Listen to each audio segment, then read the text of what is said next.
Hi friend, দেখতে পাচ্ছ গাছে চাল কুমড়ো ধরেছে। তো এই চাল কুমড়োটা আজ আমি পেড়ে নিয়েছি। পেড়ে দেখো কেটে রান্না করব। তো আজ আমি চাল কুমড়োর সেচকি করব। তো প্রথমে চাল কুমড়োগুলোকে কেটে ধুয়ে একটু লবণ মাখিয়ে রেখে দিয়েছি। এবার তেলের মধ্যে একটা শুকনো লঙ্কা, একটু সর্ষে ফোড়ন দেব। শুকনো লঙ্কাটা লাল করে ভাজা হয়ে গিয়েছে। এবার সর্ষেগুলোকে দিয়ে দিলাম। এর মধ্যে দিয়ে দেবো একটা পেঁয়াজ কুচি,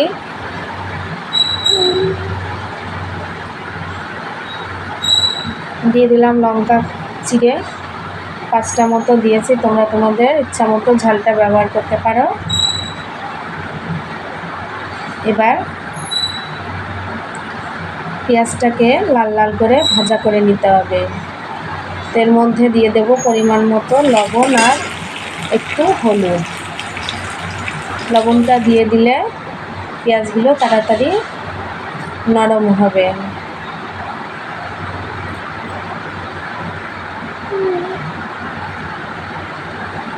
এইভাবে চাল কুমড়ো সেচকিটা করলে কিন্তু খেতে অসাধারণ লাগে গরম ভাতের সঙ্গে।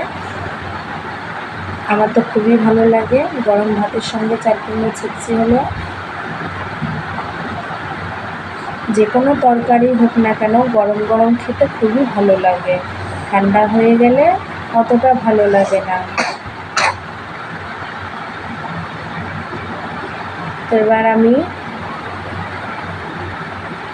ভালো করে নেড়ে চেড়ে এগুলোকে আস্তে আস্তে ভাজা ভাজা মতো করে নেব। এর মধ্যে আর কোনো মশলা দেব না, একদম সিম্পল রান্না বান্না।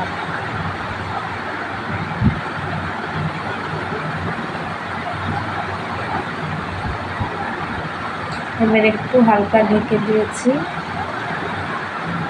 ঢাকনাটা কিছুক্ষণ পরে খুলে নিয়ে দেখো এখন চাল কুমড়োটা অনেকটাই শুকিয়ে পরিমাণেও অনেকটা কমে এসেছে।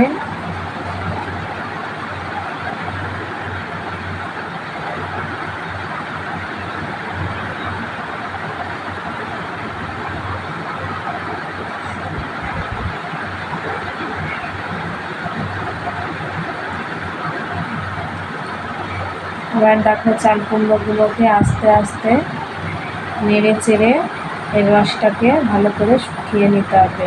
আর একটু হালকা লাল লাল করে ভাজা করতে হবে। একটু লাল লাল ভাব হলে এই চাল কুমড়ো সেচকিটা কিন্তু খেতে অসাধারণ লাগে। তো কে কে খেতে ভালোবাসো কমেন্টে জানিও। আমার তো চাল কুমড়োটা এই সেচকিটা খেতে খুবই ভালো লাগে।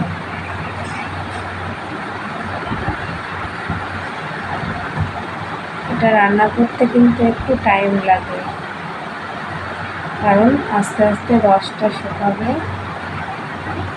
সেই কারণে টাইম লাগবে। বেশি জোরে জাল দিলেও নিচে লেগে যাবে, একটা পোড়া পোড়া গন্ধ লাগবে।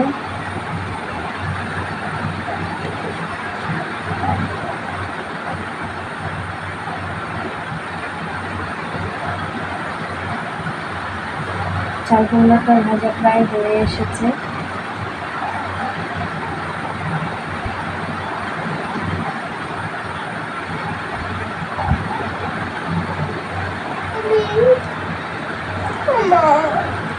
চাল কুমড়ো ভাজা আমার হয়ে গিয়েছে। সেচকিটা কেমন লাগলো, আর আগে থেকে ডিমের কারিটা করে রেখেছিলাম।